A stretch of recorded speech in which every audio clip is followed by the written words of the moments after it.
Alrighty, it is time for GP Petrasia, and once again underestimated where the meta would be headed here.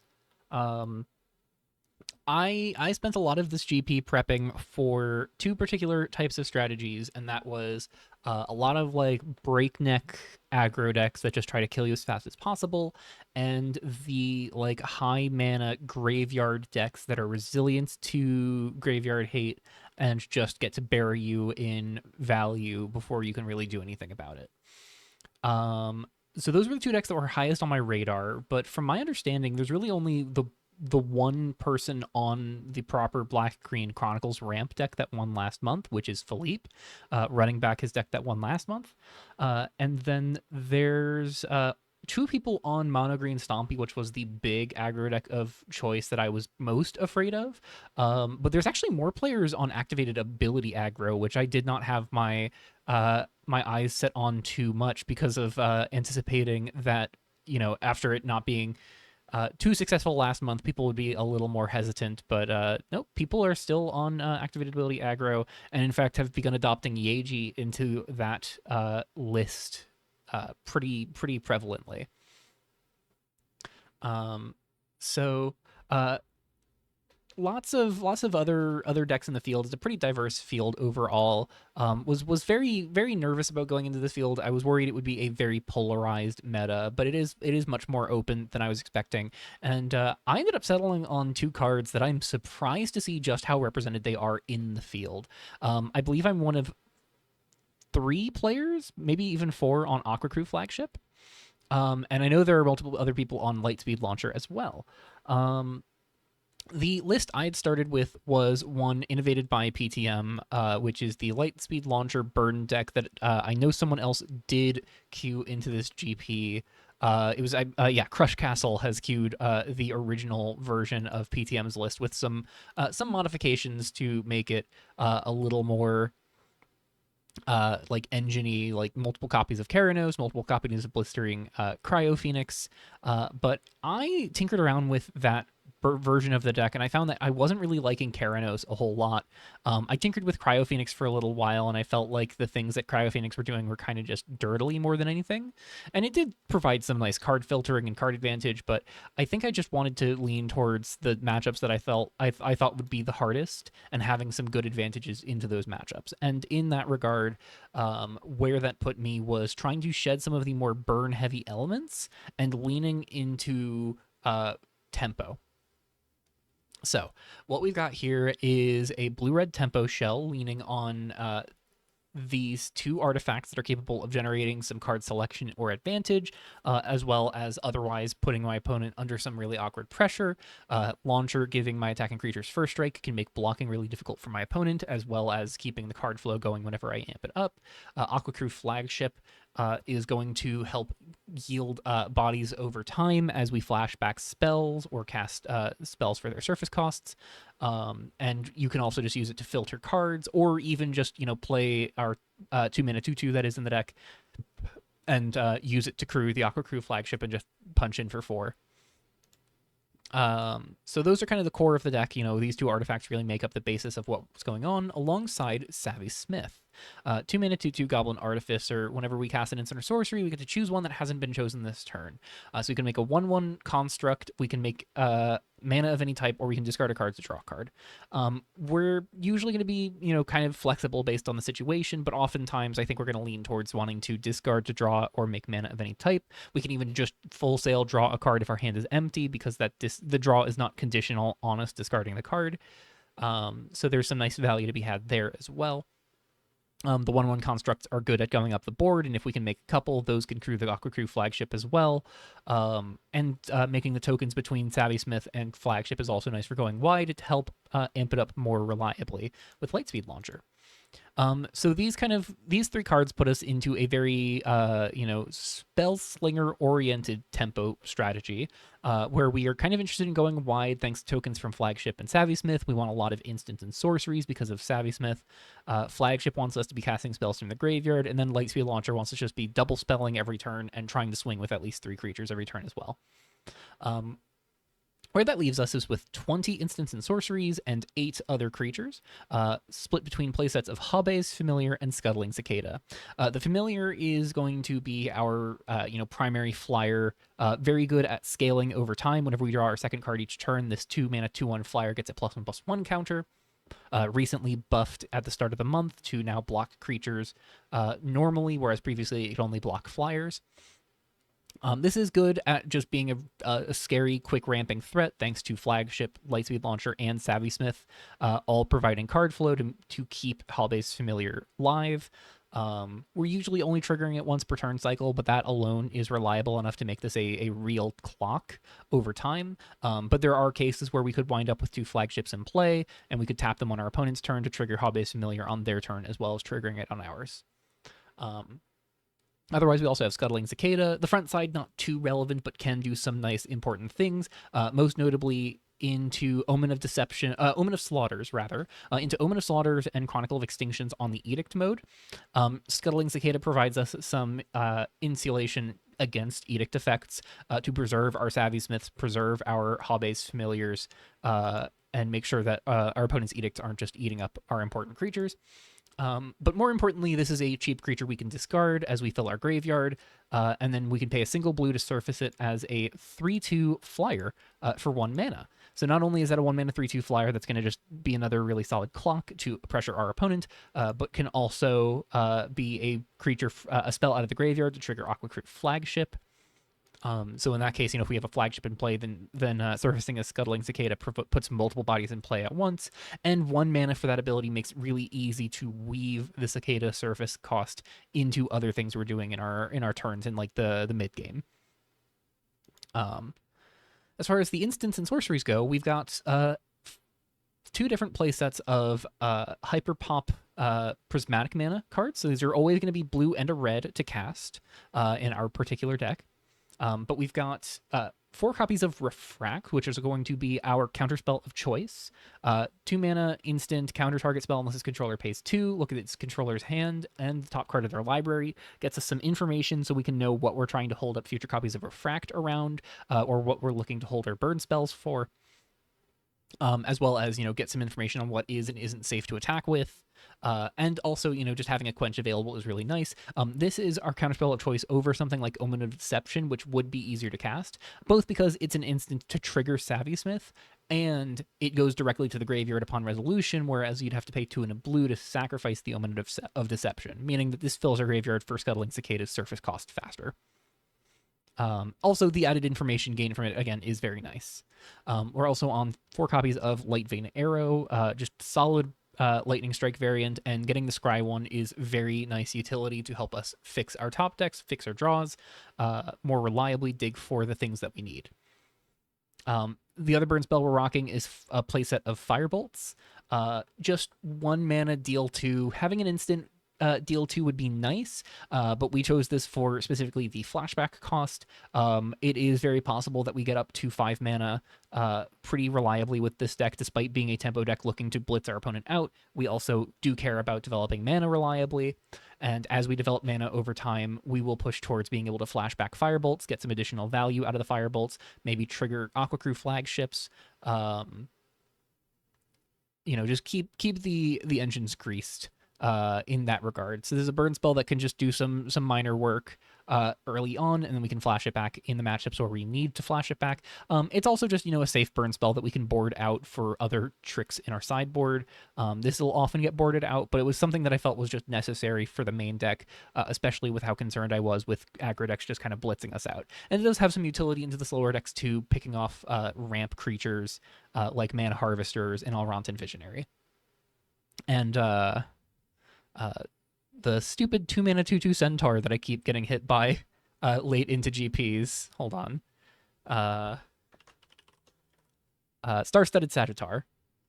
Yeah, like having just a burn spell to pick off those early ramp creatures is also relevant in some of those matchups. So having this in game 1 will be nice.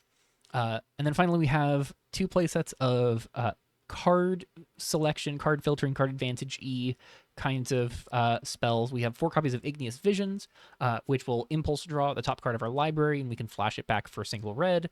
We only get to play the card for the turn that we exile it, so we have to be very cognizant of when we're casting Igneous Visions, but this is a super safe card for us to discard to our discard effects. Very easy card to just flash back as part of a turn cycle. With Savvy Smith, this is just often like fixing our mana. So that can be nice in its own regard. It helps us hit our land drops more reliably, especially if we do this before playing our land for turn. If we hit a land, we get to play it. Otherwise, we can play our land after seeing what we hit off Igneous Visions to inform us where we're going to take our turn. And we can even just, if we need to just cast a spell for the sake of casting a spell, to hit the Amp It Up clause, or to, get a spell cast out of our graveyard just to put another body on the board for Aqua Crew Flagship. It's totally fine to just flash us back and not entirely care about what we're exiling. And then finally, Industrialize is more card filtering.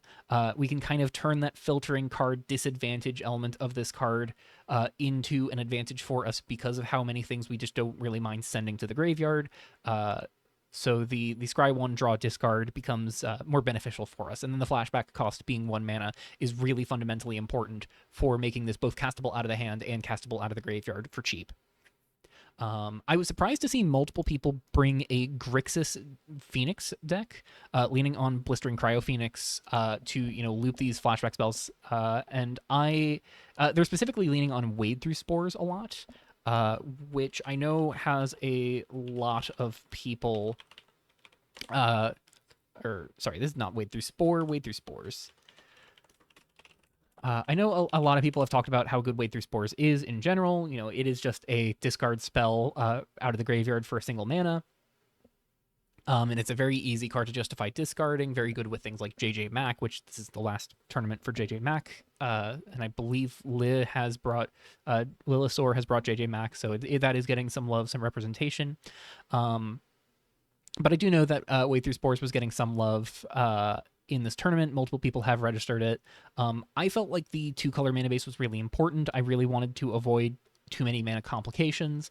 And one of the things that I've liked about this deck in playtesting that I had some issues with last month is, we have as many tapped lands as we did last month in terms of, having the two tapped creature lands and the 2 cityscapes, as well as the temples and fissures that enter tapped after turn 3. And in fact, we have more fissures than we did last month. But one of the things that I found very nice is with all of the card selection and all of the card filtering, it's very easy to pitch these cards that kind of these lands that lose value later on in the game and cycle them for actual spells. So even though we're on 22 lands, we have enough draw power to kind of reliably hit the land drops that we need. And it makes the enter tapped clauses of Nimbus of Thought, Primal Fissure, and Temple of Origins less restricting, as well as making extra copies of Redeveloped Cityscape less of a liability. And Nimbus of Thought in particular, just another good way to help apply some pressure out of the mana base. One of the things that's really nice is Nimbus of Thought and Aqua Crew Flagship are really resilient to creature removal that's sorcery speed based. Which, Chronicle of Extinction is still a very popular card, though a little underrepresented in this field, I believe. So, Chronicle of Extinction being what it is, I wanted to have some things that could just survive through it and be problematic. And Nimbus of Thought being 4 and 1 colored mana to animate reduced by Devotion means that a Lightspeed launcher by itself makes this animate for 3 instead of 5, which is great. Moving on to sideboard, I mentioned, I was primarily concerned about the aggro decks and the rampy graveyard decks, so I primarily brought tools to fight those strategies. The graveyard decks, I have 3 copies of Soul Guide Lantern and 4 copies of Turn to Nyx. The Lanterns are a pretty easy include for fighting on that axis. Just kind of picking things off from graveyards on enter, and then pretty safe to just pop this and take away some copies of Scotha and Chronicle of Extinction when we need to. One of the things that I've found when watching people fight those Chronicle decks was that Lantern by itself wasn't enough to really hold the graveyard decks back, and you really needed to be backing up your graveyard hate with pressure, and that's part of why I settled on this tempo deck, is because Hobby's Familiar, Savvy Smith, Scuttling Cicada, Aqua Crew Flagship really can put your opponent under threat quickly if left unchecked, and the Chronicle decks do struggle at really having effective spot removal. They really don't pack spot removal in most cases. So having the like cheap uh, cheap fast clocks that we have here, backed up by these graveyard hate cards in the graveyard in the sideboard, is really really critical. And then that's backed up with Turn to Nyx as a solid counter spell.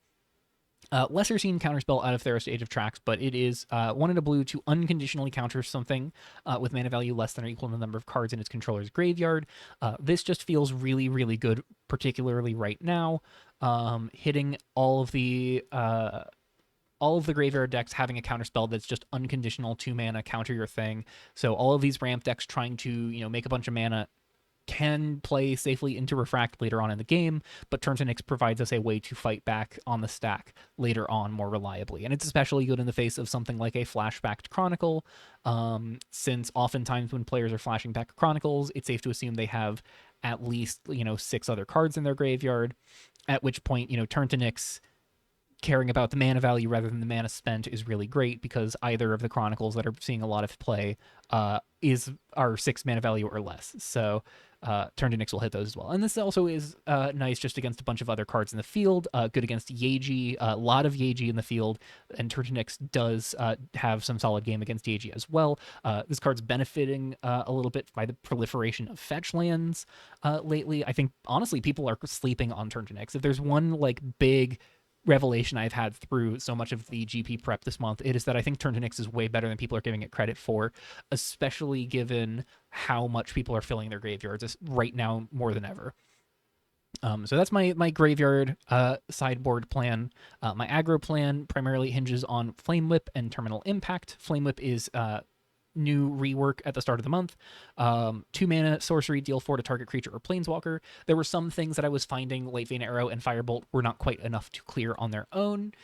So having this larger burn spell felt pretty important for a couple matchups, especially Green Stompy having things that can just kill larger creatures, like a Skull and Nyx Weaver that's wearing a +1/+1 counter, or a Seeker of New Horizons that's wearing 3 +1/+1 counters, which that's just my opponent on turn 4, or a Yen Slopeskitter that had just entered and put a counter on herself. So having Flame Whip as this way to pick off some of these mid-range threats seemed pretty important, alongside Terminal Impact, which has a couple different roles. It's good against other tempo shells, though that didn't seem to be too relevant in the meta that we're actually stepping into. But also Terminal Impact being good against ward costs, particularly Morbid Bloomer. Just getting killed by this for 1 mana is really, really good in terms of how awkward Morbid Bloomer is to remove otherwise. And then this is also just like a nice flexible burn spell in general to pick off aggro creatures for usually not too much mana, while still letting this be just a big burn spell off the top if we need a big burn spell off the top. And then finally, there were some creature lands that I had some concerns over, and last month my answer to that was to run some Time Worn Crags in the main deck, but that ended up biting me in the butt in a number of cases of just not having the colored mana needed. And with this deck being in red, I wanted to try using Satyr Arsonist to try and check those creature lands instead.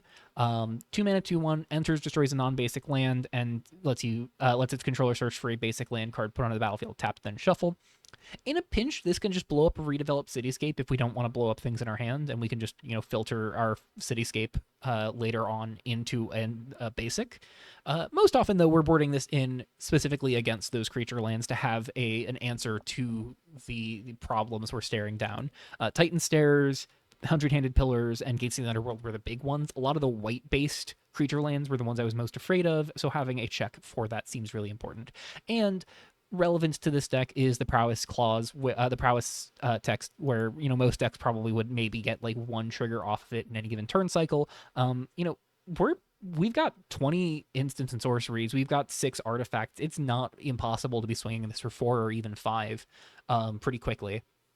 So it's a pretty like genuine piece of pressure out of our sideboard, while also being able to keep those problematic lands in check when we need to.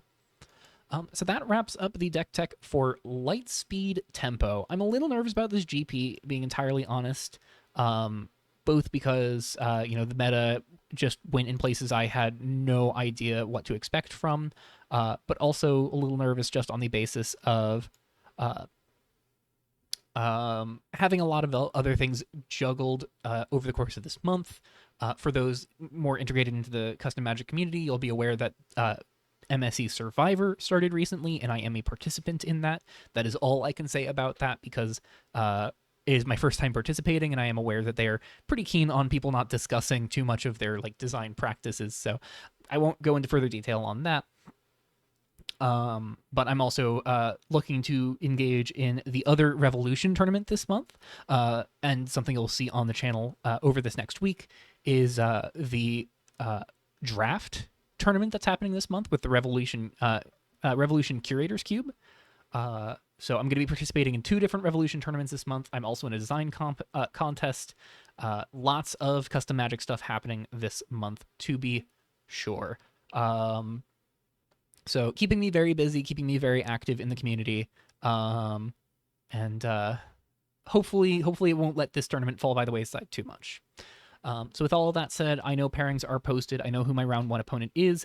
It's not provocative this time, but somehow we're still starting another GP this year against Mono Green Stompy. Maybe April we can have a tournament start without it being against Mono Green Stompy. So I will see you all on the other side of that match. Or I suppose you all will see me at the start of that match. Until then, take care, everybody, and I will see you in the Revolution chat.